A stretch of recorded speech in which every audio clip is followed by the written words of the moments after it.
واقعہ کربلا، اس میں بصیرتیں ہیں، عبرتیں ہیں، اس میں اسوہ حسین ہے، اور اس میں شہادت اور ایثار کا درس ہے۔ قربانی اور شہادت، آپ اگر تاریخ نبوت پہ ایک نگاہ ڈالیں اور یہ دیکھیں کہ کس کس پیغمبر کے گھرانے کے افراد نے اس پیغمبر کا ساتھ دیا اور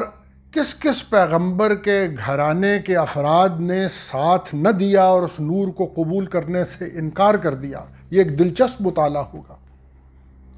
حضرت نوح، جیسا کہ وہ خود کہتے ہیں کہ انی دعوت قومی لیلا و نہارا فلم یزدہم دعائی الا فرارا، کہ میں جس قدر اپنی قوم کو اللہ تعالیٰ کی طرف بلاتا تھا وہ اسی قدر مجھ سے دور دوڑتے تھے، اور خود حضرت نوح کا جو سگا بیٹا تھا اس نے حضرت نوح کو ماننے سے انکار کر دیا۔ حضرت لوط کو دیکھیے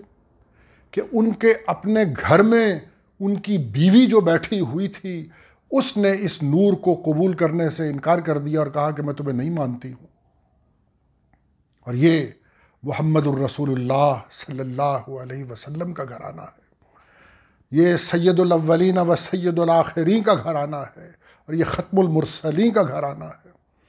کہ سب انوار رسالت میں ڈوبے ہوئے ہیں۔ یہ خدیجۃ الکبریٰ ہیں، یہ عائشہ ہیں، یہ حفصہ ہیں، یہ فاطمۃ الزہراء ہیں، اور یہ علی مرتضیٰ ہیں، یہ حسن ہیں، یہ حسین ہیں، سب انوار رسالت میں ڈوبے ہوئے ہیں۔ اسی طرح اگر آپ تاریخ نبوت کو دیکھیں کہ کچھ پیغمبروں کے گھرانے کے افراد نے پیغمبر کی تصدیق کی، قبول کیا، اور پھر ایثار اور قربانی کی ابتدائی منزلوں سے بھی انہیں گزارا گیا، مگر وہ آخری منزل شہادت کی اور ایثار کی جو بہت بعد میں آنے والی تھی اور مقدر ہو چکی تھی ختم المرسلین کے گھرانے کے لیے۔ آپ دیکھیں کہ حضرت اسماعیل کے گلے پہ چھری رکھی گئی مگر اسماعیل بچا لیے گئے، کیونکہ جیسا میں عرض کر رہا ہوں شہادت اور قربانی کی وہ آخری منزل بہت بعد میں آنے والی تھی، جس کی طرف حضرت علامہ نے یہ اشارہ کیا ہے کہ غریب و سادہ و رنگین ہے داستان حرم، نہایت اس کی حسین ابتدا ہے اسماعیل، غریب و سادہ و رنگین ہے داستان حرم۔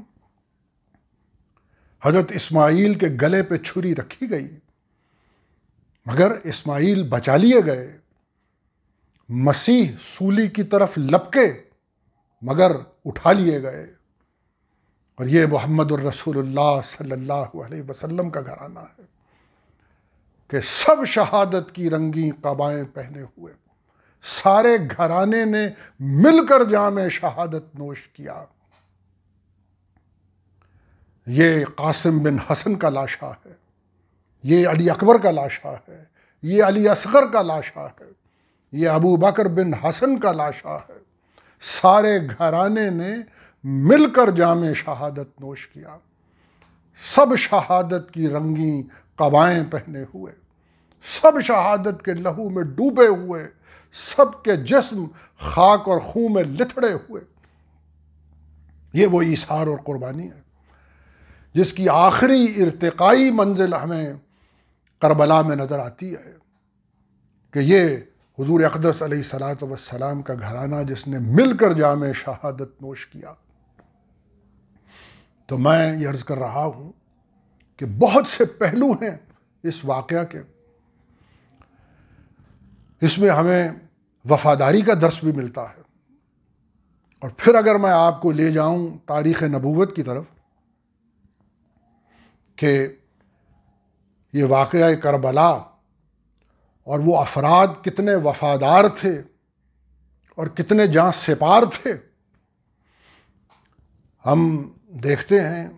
حضرت موسیٰ کے لوگوں کی طرف کہ جب موقع آیا تو انہوں نے حضرت موسیٰ سے یہ کہا کہ فَاذْهَبْ أَنْتَ وَرَبُّكَ فَقَاتِلَا إِنَّا هَاهُنَا قَاعِدُونَ، کہ آپ اور آپ کا رب دونوں جائیے اور جا کے لڑیے، ہم تو یہاں بیٹھے ہوئے ہیں۔ اور پھر جیسا کہ بائبل میں ہم حضرت مسیح کا معاملہ دیکھتے ہیں کہ وہ اپنے لوگوں سے کہتے تھے کہ تم سب مجھ سے غداری کرو گے اور بے وفائی کرو گے، اور ان کا شاگرد پطرس جو خاص شاگرد تھا اور نیاز مند تھا، وہ یہ کہتا تھا کہ حضرت میں تو آپ سے بے وفائی نہ کروں گا۔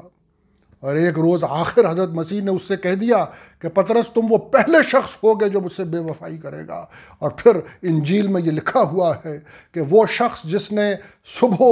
آذان کے وقت حضرت مسیح سے غداری کی وہ یہی پطرس تھا۔ اور یہ لوگ جنہوں نے تربیت پائی ہوئی تھی حضور اقدس علیہ الصلاۃ والسلام کے گھرانے کے لوگ، حضرت حسین کے ساتھ 72 آدمی تھے، اور حضرت حسین رضی اللہ تعالی عنہ نے ان سے یہ فرمایا کہ دیکھو ان لوگوں کی دشمنی تو مجھ سے ہے، یہ قتل تو مجھے کرنا چاہتے ہیں،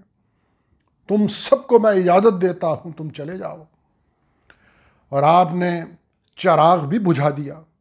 کہ شاید تمہیں روشنی میں جاتے ہوئے حیا آئے، تم چلے جاؤ،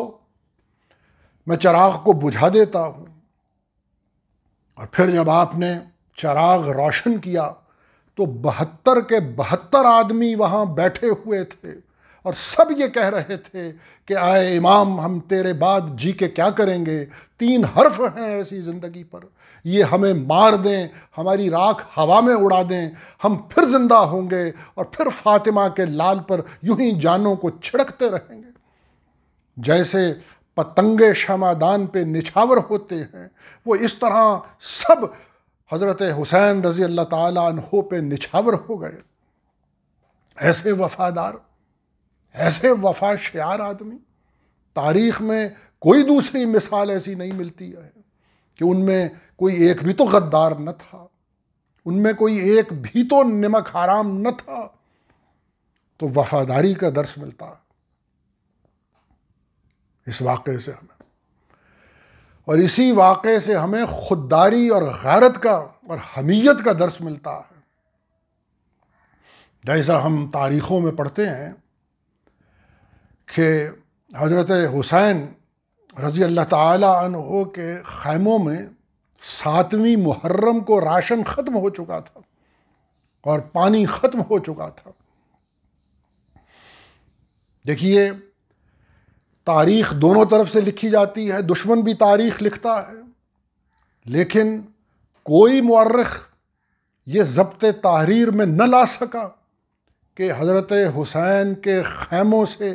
کسی نے روٹی کا سوال کیا ہو۔ ہاں وہاں بچے بھی تھے، وہاں عورتیں بھی تھیں، مگر روٹی کا سوال حضرت حسین کے خیموں سے نہیں ہوا ہے۔ ہاں جب یہ قلم بغض میں ڈوبا ہوا ہوتا ہے تو اس سے اس قسم کے جملے نکلتے ہیں کہ پانی تو مانگا تھا، پانی تو مانگا تھا۔ حضرت حسین کا موقف یہ تھا کہ یہ دریا جو بہہ رہا ہے اور جہاں سے کتے بھی پانی پیتے ہیں اور فاسق اور فاجر بھی پانی پیتے ہیں، کیا فاطمہ بنت محمد کا بیٹا یہ حق نہیں رکھتا ہے کہ اس دریا کے پانی کو استعمال کرے؟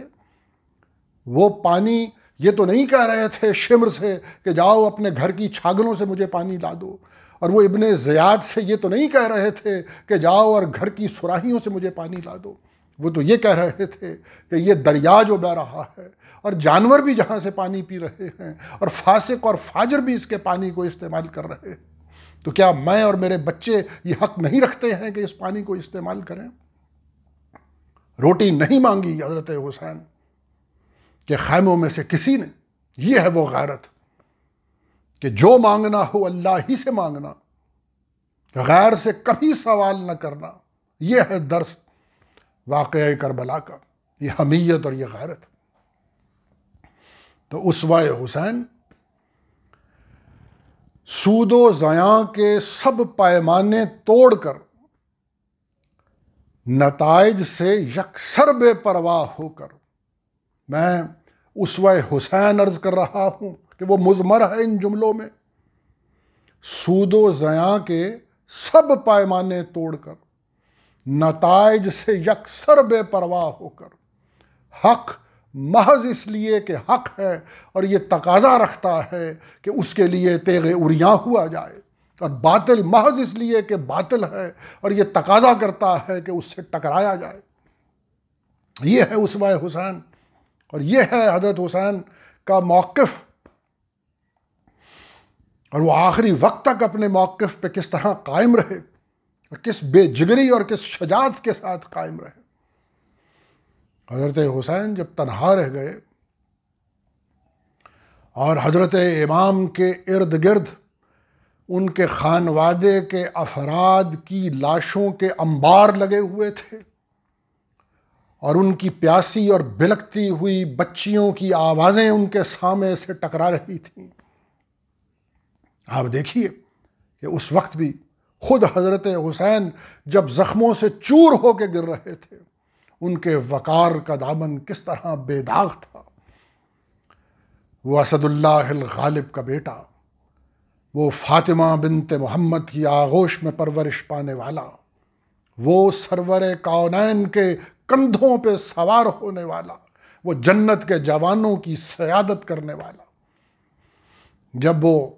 لڑکھڑا رہے تھے اور زخموں سے چور ہو کے گر رہے تھے، تو وہ آخری جملہ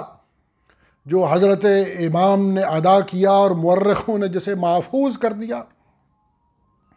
صبراً علی قضائک یا رب لا الہ سواک، یہ وہ آخری جملہ ہے جو حضرت امام نے ادا کیا کہ میں جو تو نے یا اللہ میرے لیے مقدر کر دیا ہے، اس پر تجھ سے صبر کی بھیک مانگتا ہوں، یا رب لا الہ سواک، اور میں یہ اعلان کرتا ہوں کہ تیرے سوا کوئی معبود نہیں ہے۔ میں نے زندگی بھر سب طاغوتی طاقتوں کا انکار کیا ہے، اور میں مرتے ہوئے بھی یہ اعلان کرتا ہوں کہ میں تیرے سوا کسی معبود باطل کو نہیں مانتا ہوں۔ یہ ہے اسوہ حسین۔ یہ درس ملتا ہے واقعہ کربلا سے ہمیں، شہادت، ایثار، قربانی، خودداری، غیرت، حمیت، وفاداری اور استقامت اور بے جگری اور اپنے موقف پہ کھڑے ہو جانا، یہ ہے۔ اور جب تک یہ اسوہ حسین، جب تک یہ حسینی رنگ نہیں چڑھتا ہے، یہ جو مردنی ہے اور یہ جو پژمردگی ہے، یہ کس طرح دور ہوگی؟ یہ حسینی رنگ اپنے اوپر چڑھانا، یہ ہے سبق واقعہ کربلا سے لینے کا۔ وآخر دعوانا الحمدللہ رب العالمین۔